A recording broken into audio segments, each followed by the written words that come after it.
16 წელია დევნილობაში მყოფი მოქალაქეები ოკუპირებულ ტერიტორიებზე დარჩენილი ნათესავების საფლავებზე გასვლას ვერ ახერხებენ. იძულებით გადაადგილებული პირები ამბობენ, რომ ოკუპანტი რუსეთის გამო იძულებულები გახდნენ სოფლები მიეტოვებინათ და წლებია ნატურად ექცათ მიცვალებულთა მოხსენიება. დღემდე პრობლემას წარმოადგენს ოკუპირებულ საფლავებთან მიახლოებაც კი საოკუპაციო ხაზთან მცხოვრებთათვის. იქ გავდიოდით საფლავზე, ჩვეულებრივ დაუგორებდით კვერცხს, შენდობას ვეტყოდით.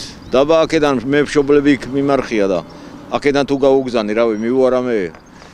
რო გაუგზანო აქედან მივუა სიტყვიერად. 8 აგვისტოს გამოვედი, იმის შემდეგ არ აყოფილი ვარ 2008 წელს. 17 წელია უკვე. სურვილი დიდი გვაქვს, რომ გავიდე და კვერცხი მაინც გაუგოროთ. სხვა თუ არაფერი. და შენდობა უთხრათ ჩვენ მიცვალებულებს. ვინ არის ჩვენი პატრონი, ერავინ. ამ საკითხზე გაჩერებულია ყველაფერი. მარტო ღმერთის იმედი გვაქვს. სხვა რა გავაკეთეთ.